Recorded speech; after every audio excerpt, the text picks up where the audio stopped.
Almost done. There we go.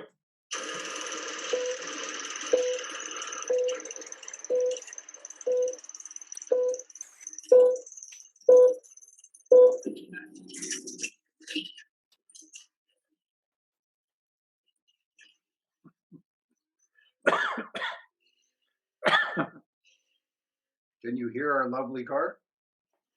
Who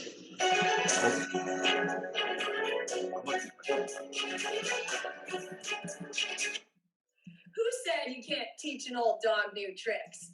Hi, I'm Gail Rubenstein, the founder and CEO of a company called Retail Resilient, social selling for the car industry.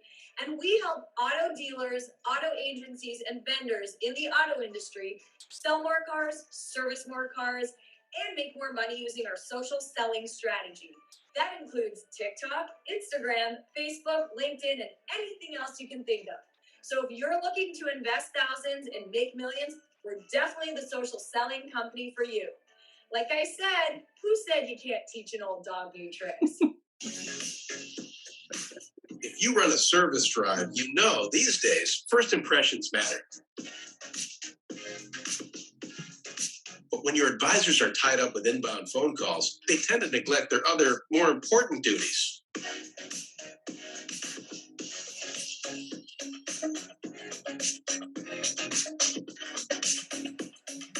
And did you know 75% of all service calls are frequently asked questions and routine requests?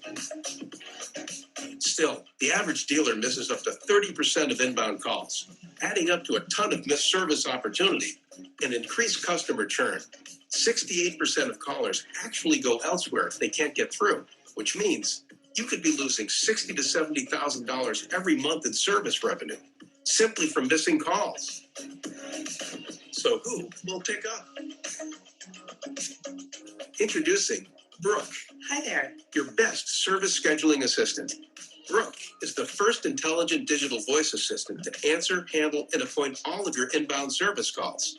Hiring Brooke means absolutely no call goes unanswered, boosting your customer satisfaction and reducing your overhead costs. And talking to Brooke is like talking to a friend with human-level understanding in a friendly conversational voice. Her conversational intelligence is built on millions of actual service industry conversations, making her the easiest onboard you'll ever have. She can handle any volume of calls and follows your policies every step of the way, 24/7. That means even when the lights are off, Brooke is always on. And I can do it without missing a beat. You really do check all the boxes.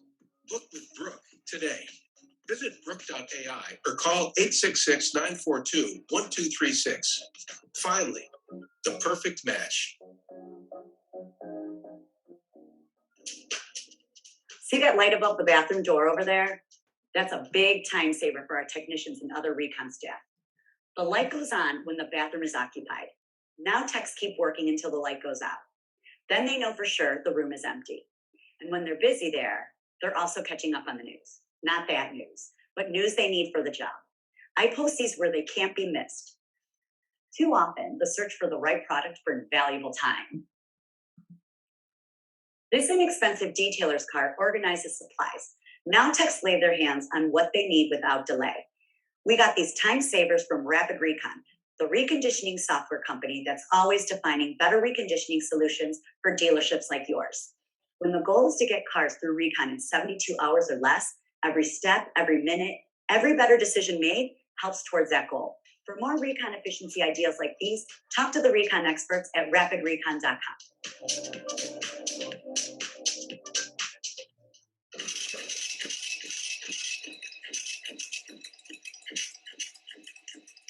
Bad timing.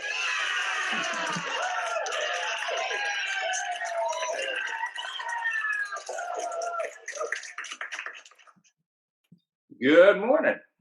Hello, everybody. Thanks for your patience. I'm watching our sponsors' videos there. We can't do this without them, and we do appreciate them. And if you're ever bored, sometimes just contact somebody that's got a Brooke AI there, and you get it.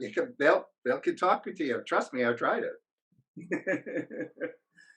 So Jeff, maybe you could talk a little bit about what we're doing in Toronto. Perfect. Well, we'll in just a gosh, I guess roughly 2 weeks, we'll be in Toronto at the Canada Used Car Week conference, and we're looking forward to it. And we're going to do some random interviews as we walk around and see all our friends, old and new. And then on the last day, we're actually conducting I always get confused as to what we call it, but we have a session there. It's probably the best one, the Subprime Expert Show, and where we're going to have Kim McPherson from Buy It Smart Auto, who's a lady-operated subprime operation in the very, very far east part of Canada, in the Maritimes, as well as gentlemen from a big subprime operation in the Toronto area, and somebody you guys are now familiar with as you watch us, Larry Feldman's going to talk to us on his position of things on subprime. So if you get to go there, it's a heck of a thing. It's the biggest thing in Canada, and you know, it's not as big as anything in Vegas, but what the heck, it's pretty big. So we're looking forward to it. Yeah, it's Approval Genie, Buy It Smart Auto. You're familiar with Kim, I'm sure. And then Larry, we're going to be talking about subprime. We're going to be doing a panel. Should be pretty interesting. I think they get about 500 dealers or so in Toronto for this, maybe a little bit more than that. And it's about used cars, which we know is all the hot topic. And then from a book perspective, I was kind of hard pressed to find some books, so I found a few. Gender Sell, How to Sell to the Opposite Sex by Judith Tingley, PhD. Influence is Your Superpower by Joe Chance. And then The Hawk Method. Zoe Chance. Sorry? Zoe Chance. You do not want to Zoe make that Chance. mistake. My mistake. And Eric Humberman, The Hawk Method, the 3 principles of marketing that made over 3,000 brands soar. So if you're interested in marketing, there's some great books for you. Go ahead with the disclaimer, Jeff. And to say the disclaimer again, the opinions shared here today are those of our guests and not necessarily of the AutoHub show and Ian Nethercon and Jeff Polo. And please read this online for all the details. And the show today is inclusive marketing, so let's get into it. Well, here we are. It's the Inclusive Marketing Show. It's a very interesting term, because we originally started this show with the intention of showcasing who's better at it. But the fact is in the reality, even though our opening video, which isn't shown on online or recordings, discussed how you have to market differently to different groups of people. And the fact is, it's not just men and women; it's a variety of other things. So it is a question of inclusive marketing, because the challenge that we all face is, what do you do and where do you do it? And we're going to touch on that today. And we have a very, very great group of guests, which I'm extremely excited to have here. And first of all, we have Claudia Sciamma. I hope I get it right. That's correct. Hey! Which is the Auto Consumer Goods Managing Director for Google Canada. She is based in what we Canadians call the self-proclaimed center of the universe, Toronto. Claudia, please say hello. Introduce yourself briefly to our audience. Hello, everyone. Nice to be here with you during this panel. So I am pretty new to Canada.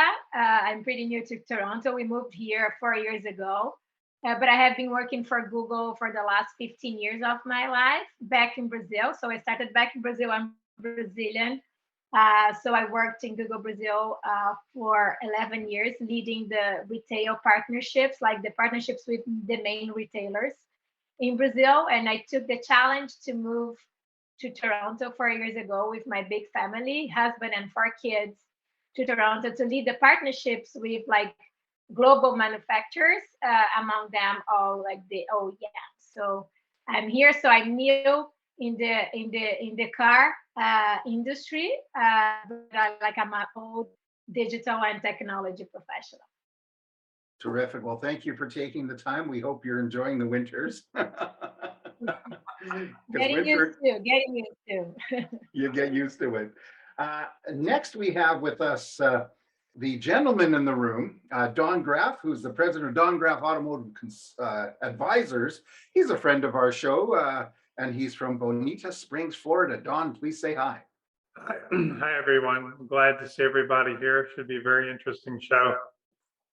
As researching inclusive marketing and exclusive marketing, it's very interesting how different brands look at diversity, ethnicity, and gender identity. And I'm anxious to hear everyone's views on the panel on these issues and how they see different companies identifying issues and being able to reach out to different parts of the universe. Terrific. Well, thanks for spending the time to be with us. We have Monica Beer, who is the CEO of Digital Monk Marketing. Boy, too many M's there. In Calgary, Alberta, what us Westerners call the next opinion of center of the universe. Please say hi, Monica, and quick introduction. Hi, everybody. Yeah, I'm the CEO of Digital Monk Marketing. We've been in the automotive space for over a decade now, really understanding the trends and how things are moving and shifting. As we all know, the last 2 years have been crazy, and now we're adjusting to the new normal. I hate even saying that. This will be a really interesting conversation. It's been something that's been top of mind in marketers' minds, and it'll be interesting to see everyone's point of view. Terrific. Thank you so much. And then, of course, we have with us Brooke Furness, the president and founder of BZ Consultants, not BZ, seeing as how we're talking Canada, States, and in Chicago, Illinois. And by the way, she is an athletic shoe connoisseur. Brooke, please say hi and introduce yourself. Yes, yeah, good job on that. I'll take all of that. Yes, 100% everything there. I've got my company, BZ Consultants Group. Also got a podcast, so we do a little bit of everything. And yeah, I have a bit of a shoe problem. Definitely commit. I have a problem. That's as Don knows, it's about as far as I can get. Never going to do anything about it except buy more shoes. And just super, super excited to be a part of this. And as I'll just echo what everyone has said at this point, that I am really excited to hear what all of you have to say about all these topics, because it's going to be a great show. Thank you so much for having me. Thank you. And I do have to acknowledge Stephen Granger sitting here from Recall Rabbit in the suburb of Canada called Texas. But he may not be a marketer, but boy, oh boy, does he know his stuff. So thanks for just joining in and watching our experts today. Ian. Yeah, what is the definition of inclusive marketing to you? Let's start with Monica. I think that there's so many definitions to inclusive marketing. If I was to zero down on my take on it, it's how you become a voice for everyone to engage with, without segregating specific groups, races, communities. It's about a shared voice. It's about a shared vision that everyone can relate back to. Cool. Brooke. Yeah, so 100% echoing what she just said. I actually went this past weekend. I was at a graduation, and that they were talking about commencement. I actually looked at the word commencement, which then, as I was there, I was like, I'm going to look up what inclusive means. I thought I knew, which I think all of us know what it means, but I just took it a step further, and it says broad in orientation, covering or intended to cover all items or services, and then it says including everyone. So at the end of the day, are we including everyone? That means every single person. So are we? I mean, as it was just stated, are we including every gender, every race, every geo? Are we including everything? Now, if you obviously in Chicago, does that mean I'm going to include California? Probably not. But in the area that I'm marketing, am I including every single person, every single thing that needs to, everything? So at the end of this, the very bullet point is including everybody. That's what it means to me. Claudia, what do you think? I mean, you're from Brazil, so maybe you have a unique perspective there. I think you do, probably. Yeah, so more than like giving a definition, like just bringing my own experience here, so I can personally attest that the brands that helped me navigate my journey to Canada are the ones that I still love and I still remember. Like brands from the bank that I needed to choose to open my bank account. I had no idea what were the banks available in Canada because they were not present in Brazil. From the car, the minivan that I would buy to fit like my big family of 6. So all this journey, the brands that did a good job talking to me, trying to understand my needs in the moments I were, are the ones that I really still buy from, right? So this is, in my opinion, inclusive marketing. And it's inclusive marketing nowadays is like a must, mainly here where multiculturalism is in the core of the Canadian society, right? So what I can say is that like one size doesn't fit all when communicating with like diverse audience. And the importance of having different types of messages with different audiences is absolutely key for brands to thrive. Don, what do you think? You know, after looking at the different forms of inclusive advertising, you look at different religious advertising, it's very interesting. Then you look at what the different magazines, if you look at Ebony, if you look at Life, if you look at Sports Illustrated, you get a different flavor of what's going on in society very quickly and who's included and who may be excluded. Then you look at automobile advertising, you look at them by brand. You look at automobile advertising like Toyota is very inclusive. You look at Lamborghini or the higher end automotives, and they become more and more male oriented and more athletically inclined when you start to see the people that they have in the ads. And I would ask Claudia if she has seen it, since she's coming from a different society like Brazil, and if it's more of a male-oriented, what do you say, advertising dominated venue there or not. Interesting.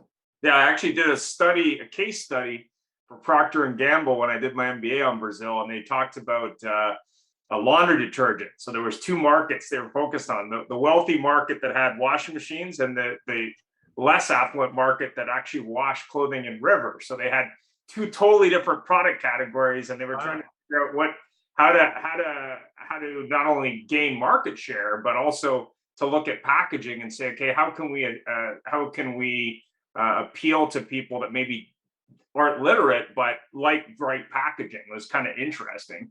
Not being that familiar with Brazil myself, but it was kind of interesting to look at that sort of market segmentation from a strictly large global brand perspective.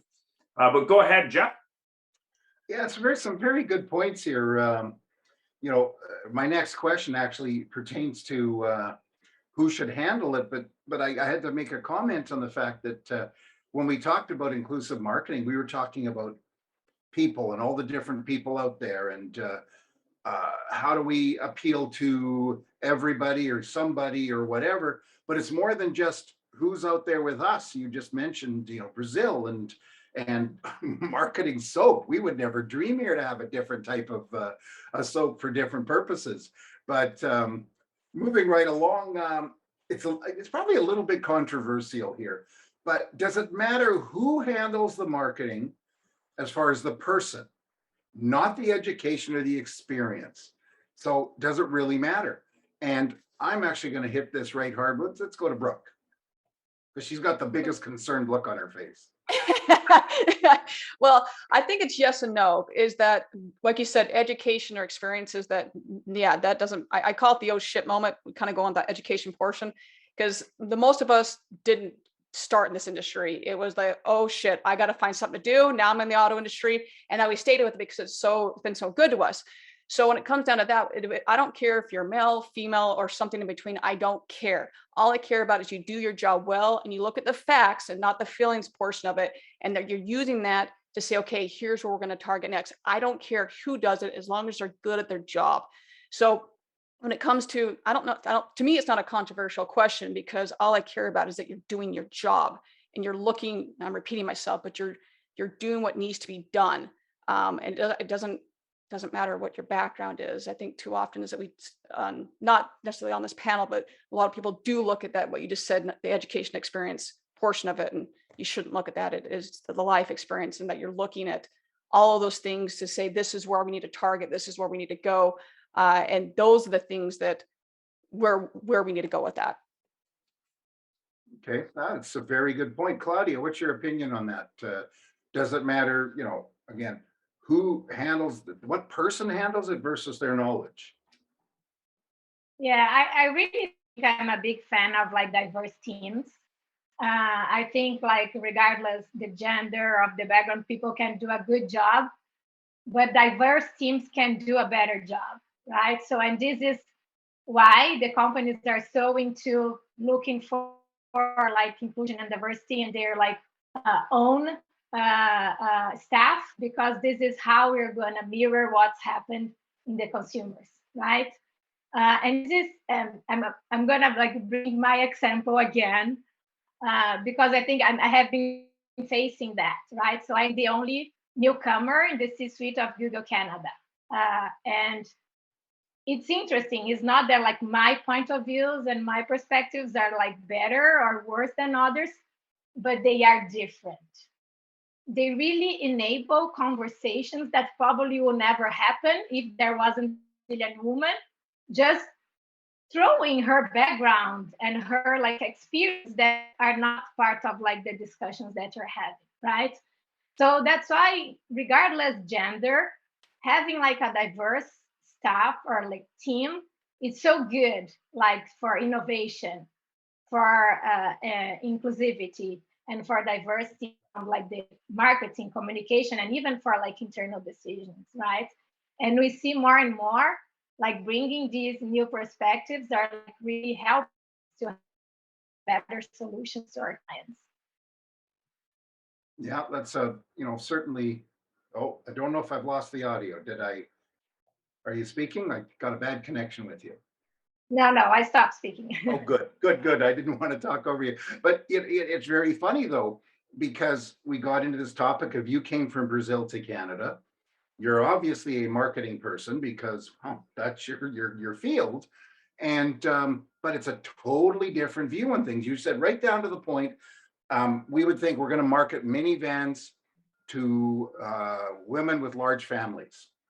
And, the minivan here is much different than the minivan in Brazil, I'm assuming, just based on your comment. So therefore, if diversity or inclusivity is more than just men or women, or the way people view themselves, how they identify, it goes further than that. It's culture and everything, isn't it? 100%. Yeah.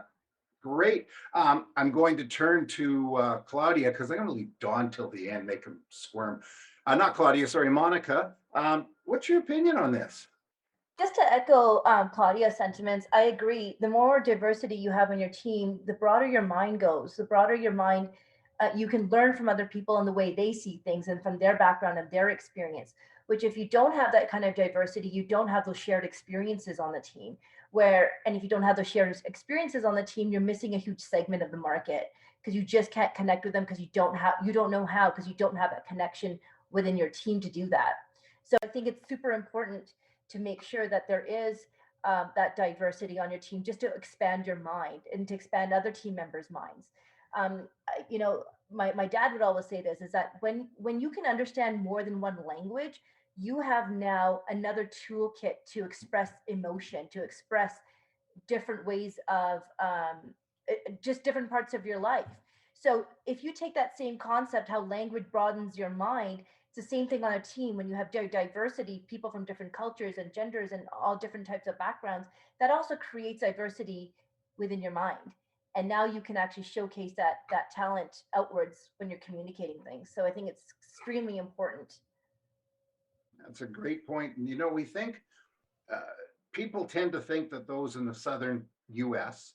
tend to be less, a little bit less viewpoint as far as focused on diversity, be it whatever. Yet it certainly is a melting pot. Yet we have some of our most opinionated or focused people on diversity come to us from there. And I'm not saying Dawn is focused on diversity, but Dawn, being in Florida, what is your opinion on this? Does it really matter who it is, or is it the education and experience? I think it's really the education and experience. I agree very much with Monica and Claudia, especially their points of view. You had being in my practice is all about team building. Building teams has been my success. It's about the diversity that I've found in people that you hire and you learn from. And if you're able to use that experience in your marketing, that means it's almost time for me to go. You probably heard enough from me. No, I'm only kidding. That you're using your experience in order to reach people or to develop your messaging. I think that's smart, and I think that's required.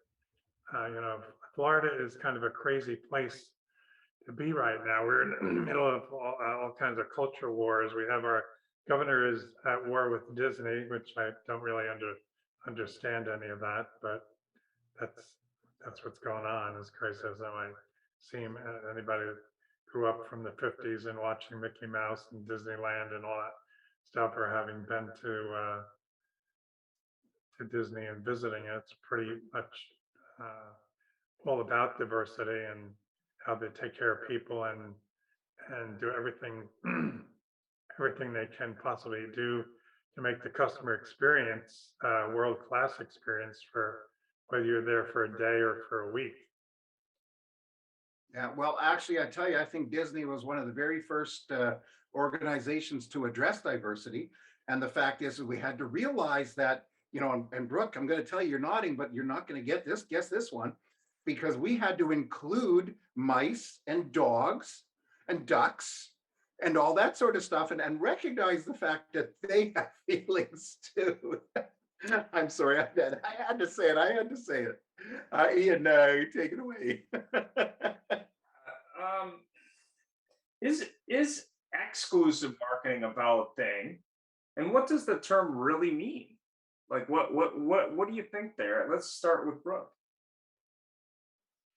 Yeah, so when I really started to think about this, and maybe I'm taking a different direction, maybe I'm not, but this is how I took it, that if you're going to do something exclusively marketing wise, I'm thinking you're doing a certain campaign for something, whether that be OTT wise, or maybe if you're a Ford dealership and you're doing a Ford truck month, or hey, even the very first video that was shown, hey, this is what we're going to do specifically for females, or specifically for males, or specifically for whatever it may be.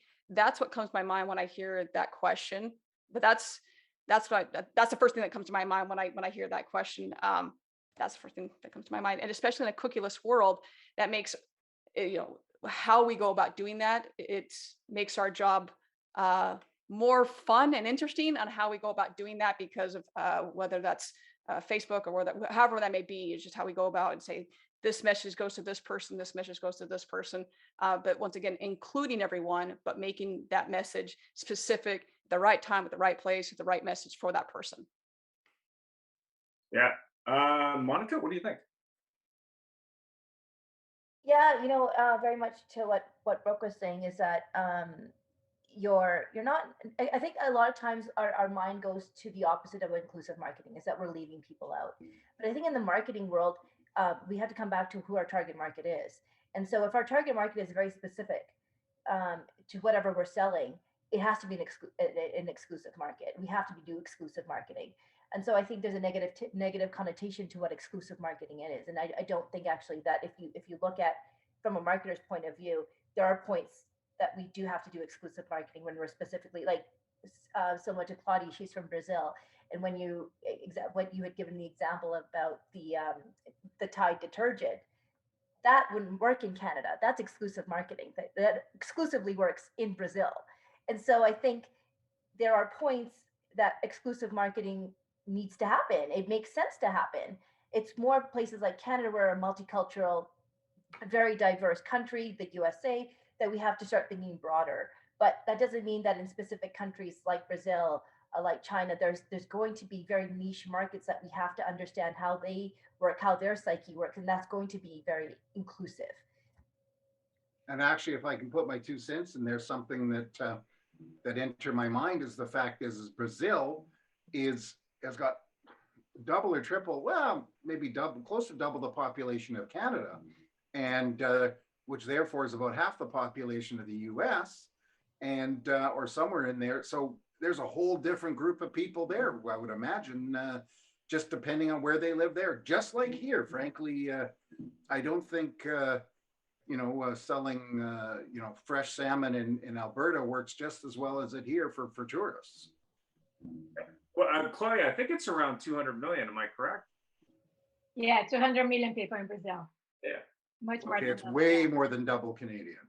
But we're double the size of land. Yeah. More than double. Yeah. So, what do you think, Claudia? I think exclusive marketing sometimes can be hard if you want to be very specific, but understanding like among the minorities that you want to communicate, what are the important ones for your business, and having a customized communication with them could work very well. So, for example, South Asian communities in Canada. So they are like a minority that is like they're big groups for that. And you have several brands, not auto brands, but like several brands like CPG companies and even like McDonald's restaurants that are having like some customized communications with them, even like picking the language and trying to target to this specific audience. So these become very relevant to this audience, right? So I think like the exclusive marketing is like a new term for me. It's more like the inclusivity of what we are doing, figuring out what are like the important groups that are going to target with relevance. And the digital marketing is like the best way to do that. Because even with like all the privacy concerns, there are several signs, signals that you can use to leverage the quality of the communication to make sure that you're communicating to this specific group. So the more customized it is, the best, like for the business results, as long as you understand the importance of these audiences to your businesses. And actually, to pipe in there on that one too, you just made a point here. Even though we're looking for exclusive marketing, there's a lot of risk there, because if we look at the automotive industry, the stats you all know way better than I do that the amount of women that affect the decision is massive, and even when they're marketing traditionally male products, pickup trucks with lifts and big tires and loud exhausts, etc. You just market that to the guy. I saw one on TV today where their GM's introducing a new pickup and they show these two guys out in the rough and it's got, these special shocks and tires and they're boom, boom, boom. And then they got to go back to work and they go up on the top of the hill. They turn on the Wi-Fi. And I'm sitting there going, that guy, and forgive me for this one, that guy didn't buy that truck on his own. Even if it was his business, even if he owned his business and ran his business, he didn't do it on his own because his business manager is female and life manager, whatever, and says, hold it, dude. You don't need to spend an extra 20 grand on that stuff. And by the way, if I catch you working on top of a mountain instead of living up to your responsibilities, you're in trouble. So tell me, by the way, I have to acknowledge that Don did have to dash. He gave us as much time as he possibly could, and he didn't just tune out. So what is the biggest mistake? I love to use the term blunder because I love it. What is the biggest blunders you see dealers doing in marketing today? And I'm going to go back to Monica on that one. That's a good question. And you know what, where my head goes is the OEM commercials that you see on TV. So you'll see that, the beautiful car, and now you see one person from each community in that car. Because they have to be inclusive. They have to make sure that they're not leaving anyone out. But in reality, does that happen?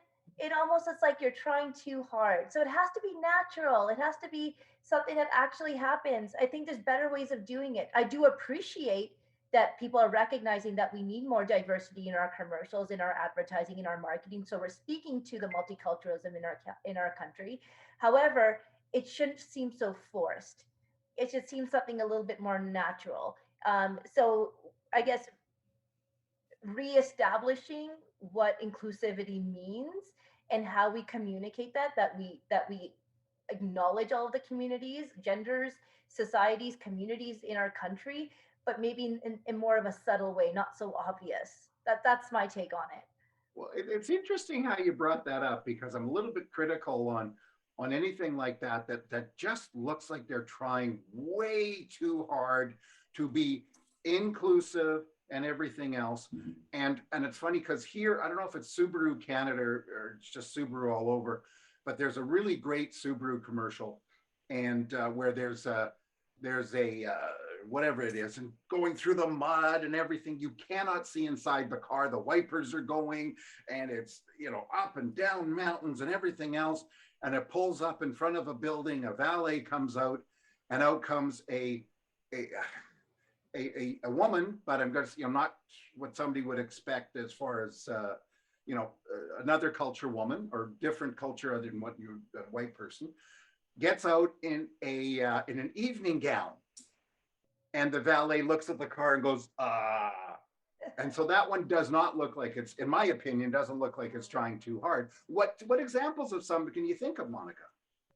You know, I can't draw an example of exactly of an OEM. I'm going to put you on the spot with that one.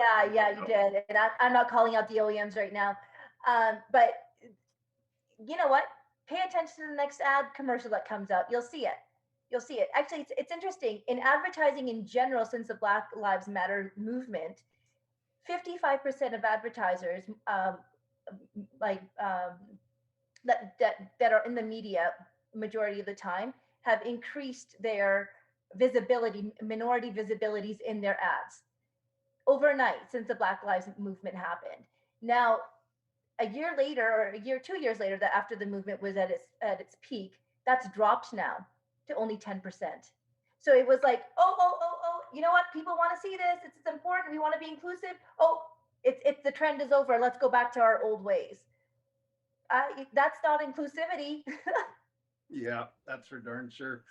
Claudia, what do you think? So taking off what Monica said there, are you seeing more, and it's dealers actually, I don't really notice dealers ads being overly one way or the other unless they're focusing in those neighborhoods where they live. But do you see first of all, do you see dealers, I guess the OEMs too are trying too hard? And then secondly, what is the biggest blunder you see, except on Google stuff, because we know that Google corrects every blunder? Yeah, so I think like the big mistake is still working with like mass marketing, as if it was like 50 years ago when like just having a TV commercial to reach 90% of your audience, we're done, checked. So this is what I think needs to change.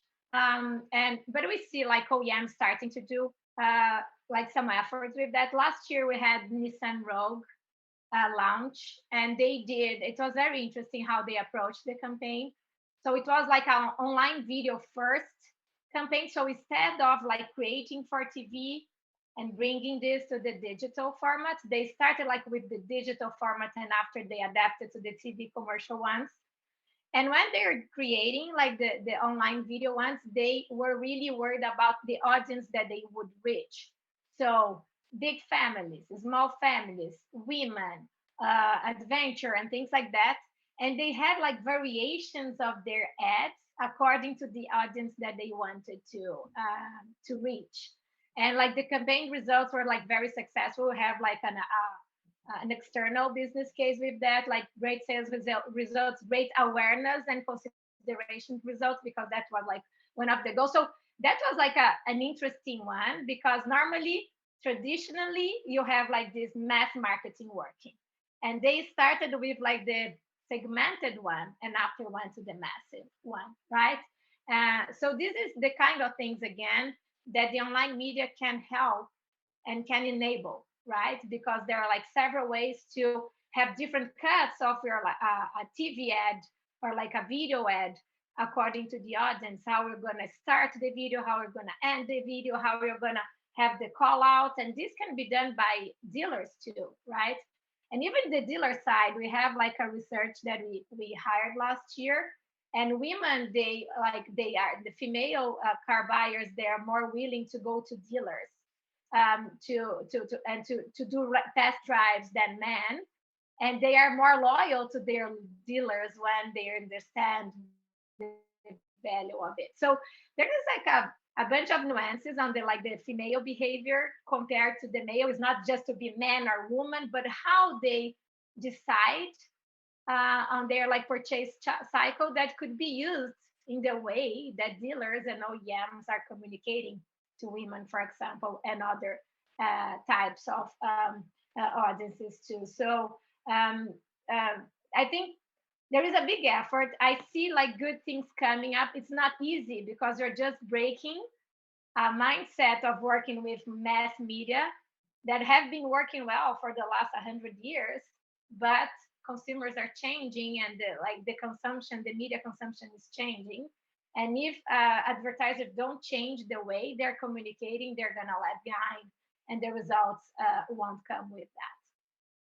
That is, I learned something. I love it because I learned something for every show, but that was a big one because us in the car business, we'll talk men, because what the heck.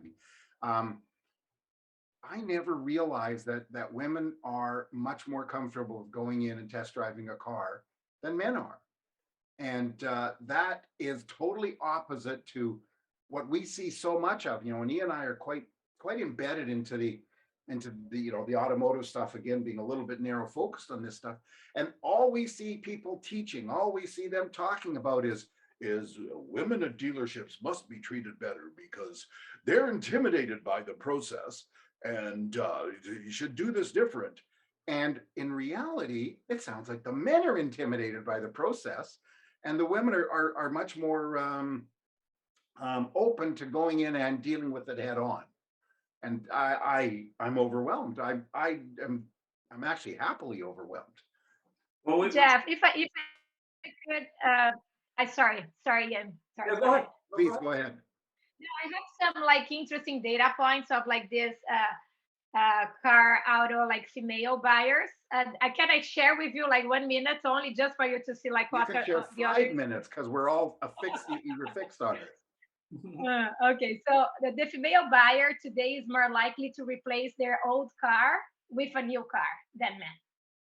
Female new car buyers consider more to buy SUVs compared to males. So females are more likely to buy SUV, 59% versus 52% of males. Females are 10% more likely than their male counterparts to switch brands. If an EV is part of the consideration set of women, then they are 1.2 times more likely to buy an EV compared to male counterparts. Dealer visits and test drives are valued more useful for female buyers than male buyers. Female buyers are 10% more likely to stick with a dealer if they have an experience with before. So these are just like some data points of this research. So there are like little nuances that can make a difference when we're communicating properly, right? That's So that last point, you said so if they had an experience with a dealer before, that's a positive experience, they're more likely to stay with. Is that what you said? Yeah, than men. Okay, so the men are less impacted by a negative experience? Probably, yeah. Okay, interesting. A couple off of that, there's even words that you can say if it's a male versus female versus Gen X versus millennial, the words that you say back to them, whether it's an email, whether it's in text, that makes a huge, huge, huge difference on whether they buy from you, whether you retain the customer. It is so insanely vital, the words that you say to them, how you converse with them. And if you say that one word, that magic word, that could make or break the deal. And as she just pointedly said, whether they come back to you, it's the magic of words is astronomical. I'm going to write that down because you know what, that is so true. And I am not texting anybody. It's actually a phenomenal point.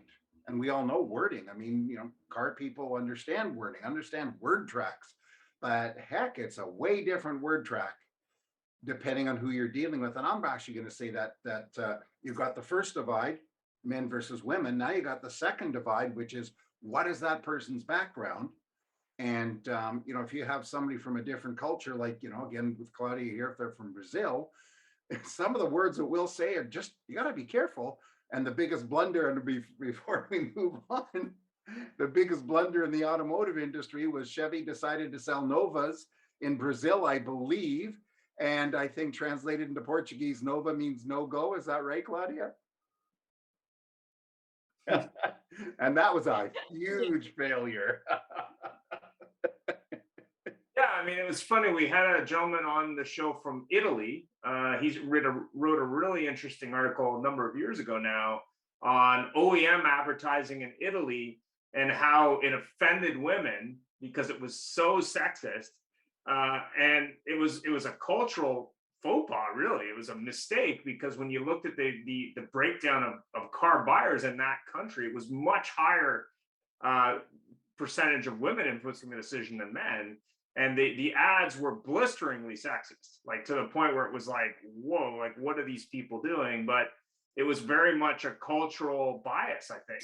I mean, that was the whole article was about. I mean, here's an ad from Toyota that if they played here, they'd get, the corporate headquarters that have a big problem. But, it was really interesting because he was really talking about how behind the times the OEMs in Italy were versus the rest of the world, that they were able to do stuff that maybe they couldn't do in North America, but they weren't doing it in alignment with the actual customer base, which was really, really interesting, especially as you fast forward today. And we're probably talking 5 to 10 years ago now, probably 5 years, where basically the global shift in how you market to people is changing. The question is, how does that, is it adapted today? I mean, obviously, all three of the people on the panel are women. I mean, what's your impression of how dealers and OEMs are changing to adapt to the fact that, obviously women are buying cars probably at equal or higher pace, and to our video earlier, are much bigger influencers in the decision than I think even people in car dealerships realize. What is your opinion, Monica? What do you think? Yeah, no, I agree. It's really changing, and it's continuing to change, and we have to kind of ride the wave of understanding what those changes are, so we can incorporate them in our communication. Brooke, what do you think? And I think right now, and I think we all can speak of this, is how many are actually doing it from a high level down to the dealership level, is how many are doing this. I mean, I can go back to, I want to say 3-4 years ago, that I was writing articles about this, of saying, okay, I'm going into training and saying, hey, Mr. and Mrs. Dealership, are you going back? Are you using these words? Are you, when you market, are you using these, are you using these type of techniques? Because this is going to help you sell more cars. Well, I don't think we need to do that. Well, why wouldn't you? And going back to what you're talking about earlier, it's not a, hey, in neon lights, we're going to put a woman in here. We're going to put someone that's not white.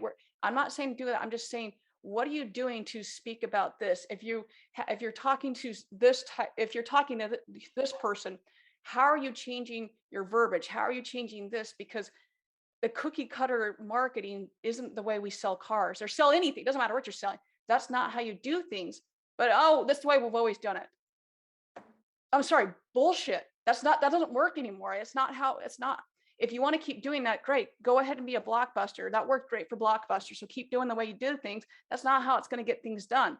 So I guess we can say all these great things, but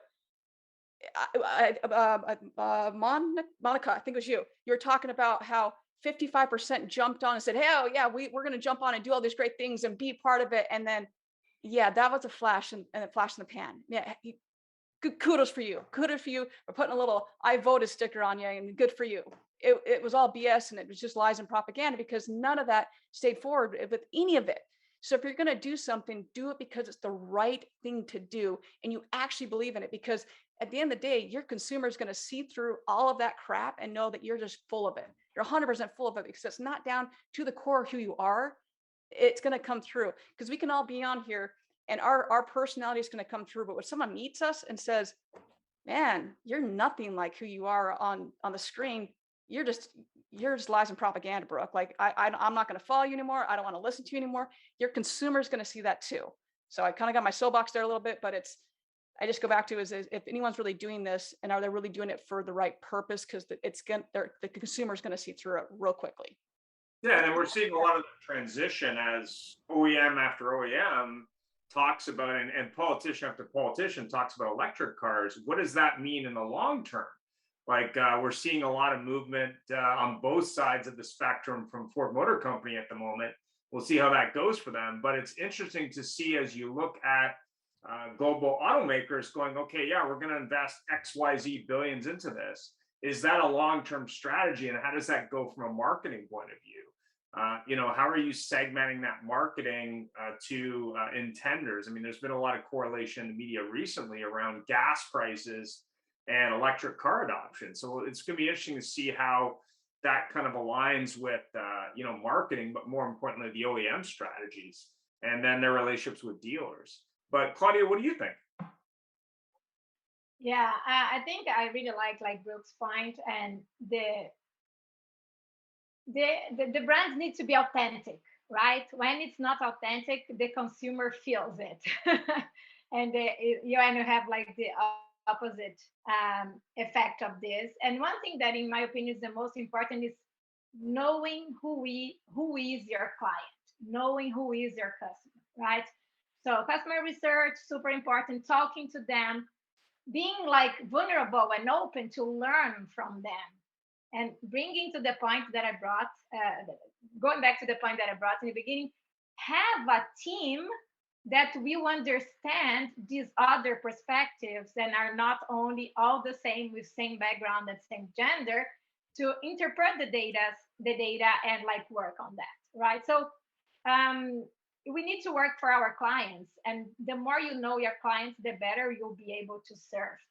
I'm going to give you another last example of like my experience when I first visited a dealer here. So the leasing thing in Brazil is not a common thing. So, and that was new to our family, right? So when we got there, we finally, after all the research I did, I decided what would be the brand that I would buy. Like the person in the dealership was like forcing me to go to a leasing, and I felt bad. I felt like as I was in a trap, and I started like connecting my friends here in Canada. Should I do that or no? I was like willing to pay cash, and I couldn't like trust. So actually, that was like a trust issue that I had with this person in the dealership, because he didn't understand that for me that was something new, that I wasn't understanding like the benefits for this, because he didn't spend the time understanding so what I had in mind, like how to pay the car and things like that. So, and I gave up, and I went to another dealership and closed with another one, right? So that was my experience, because the person there wasn't open to understand how I thought and what I wanted at that time, right? And in my opinion, this is how brands need to think about, okay, let me understand what is on my client's mind, and let me solve for their problems. Let me be helpful. This is how they're going to win. This is how they're going to sell more products, right? 100%. Monica, you had a comment, I think? At least that's what Jeff was saying. Sorry? Monica, you had some thoughts? Well, I just wanted to add to what Brooke said. I think, and Claudia, is that being authentic in any brand, no matter what you're selling, is the key to your foundation of marketing. Like, if you are not communicating who you really are and you're pretending to be something else that you're not, customers, consumers, your end user, they can see through that so quickly. So I think if we look at everything, the foundation of everything that we're talking about is be authentic. Be authentic to who you are and create a brand based on that, because you can never go wrong off of that. You will always, no matter what you're trying to communicate, but what authentically lives in that brand, it will always be communicated in one way or the other. So just back to my point, when the Black Lives movement had happened, and all of these advertisers had gotten, gone and found people of exclusivity, or trying to be more exclusive in their advertising, and then dropped it. They were never, that was never part of their belief system to begin with. And so, in how many other ways are we doing that when it's not just based on exclusivity? Where else are we doing that? Are we over promising and under delivering? And I think this is something that every brand, not just car dealerships, need to examine, to make sure that they understand themselves what their authentic brand is, and make sure that their building blocks of marketing is built on that, not just something that they want to portray.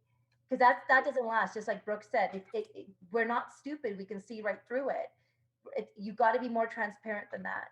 And the second that you create that doubt, your credibility of your brand is down the toilet now. And now you have to rebuild it, which is very difficult. Just like the whole Nova example, right? You can't come back from that. It takes a long time. It's a very interesting thing that I put together with the three of you just said a few minutes ago. And it reminded me there's a dealer who shall remain nameless, who does one of the traditional, not traditional, the old fashioned car dealership thing. Alrighty then. And they advertise on cultural media. They're on the Chinese station, the Indian station, the et cetera, stations. And they've dubbed in that language into this ad. And I don't understand all these different languages, but I'm going to tell you something. We love you more than dogs love hot dogs. Does not translate well into all these languages. And I have to say, I get a laugh because you see the spokesperson from these different stations translating it, and that when they talk like this, does not translate well. It doesn't sound good. And when you say being authentic, that's not authentic. That's saying, hey, I want to be multicultural, but I don't want to do another ad. So it's two white guys sitting there with they're not, but with the tiger and a clown. And I'm sure there's some cultures that tigers are very either sacred or super scary, and clowns, well, we know a lot of people are scary, terrified of clowns. So put my 2 cents in. So any final thoughts on marketing and inclusivity? Why don't we start with Brooke? 1 second. Sorry, I just got something like trying to clear my throat. I didn't want to do it like on air and like right in the microphone. It would have been a fun little thing there. No, I think at the end of the day is we've hit on a lot of, inclusive. I can't even say the word at this point. And that's how, pent up it is at this point, but just being inclusive, that is very, very, very, very key. I think we've beat this horse quite a bit at this point, but just be inclusive 100%. It makes sure that your teams are diverse. Please, I'm begging with everyone. I guess if that's not in your DNA, you're not going to do it. And if you do, and it's not in your DNA, it's going to fall flat. I also want to make sure that we don't also forget the fact that please use data to get where you're going. If you're shooting from your hip, oh, it's a bright shining object I saw at a 20 group, and so we're going to use it. Why are you using it? That's the other thing, is that why you have this awesome and incredible team that's made up of a lot of diverse people. But to get, as was said so great by Claudia, is that now you get all these different backgrounds to say, hey, this works here, because what works in Chicago isn't going to work, in California, or may not work even in Wisconsin. So having all this diverse background, but then saying, hey, now we have this armed with all the data, we can use this, not just because it's some bright shining tool that's so and so told us about. So that's my 2 cents on things. Monica, any final thoughts? Yeah, even back to what Brooke is saying is going back to the data. I know Google provides so much data for every country and how they react to specific ads. There is a ton of data out there when you're trying to make your advertising inclusive. And so I think it's about understanding what that means, finding your authentic brand, and then there's a marriage of making sure that whatever that data that you've read, or that you've seen, that you're trying to make decisions from, actually authentically fits into what your messaging, your communication, who you really stand for is, and not forgetting that piece too. They have to work together. Fantastic. And last but not least, Claudia, on data and marketing, I guess. Yeah, I think we all got to the same conclusion, so it's good. I think there are 3 important things here. One is like diverse people and diverse staff. Know your client, and digital and data and advertising is key for that. And third, be authentic. So these, I think, will be the 3 key messages out of this conversation. That was awesome. Thank you so much. Jeff? Well, I got to tell you something. I obviously always enjoy our shows, and I have now lost my screen. There we go. I always enjoy this, and ladies, you've you've given me some great food for thought. Ian and I have something coming up where we're going to be addressing some people, and I have to just go back in and change some of the wording we're going to use, not to change it because it was bad, but to change it because it needed to be better. And so I thank you very much. While our show is for the good of dealers and other people, it certainly did me some tremendous good today. And we didn't have as much laughs as when Larry Feldman's on, but that's good. Somebody else got to speak. So thank you. Tremendous information. I appreciate you taking the time, more than I can tell you, and what you shared with us, and what you've taught me is super duper valuable. Thanks for that Brazilian thought. I sort of brought back that whole project, which was quite interesting. But more importantly, I met people years ago from Brazil on the finance side of auto at a conference in Vegas, which was quite interesting. Just because when I go to NADA, there's always a large contingent. Not so much this year because of issues with Russia and other things, but definitely it was very interesting to hear that point of view, comparing Canada to Brazil, but more importantly, looking at data. I think that's the key takeaway that most people don't look at with marketing. They just market and hope it works out. I mean, you really got to data. But have yourself a great week. Thanks very much. Bye for now. Thank Bye-bye. you. Thank you. Bye. Thank you. Bye-bye.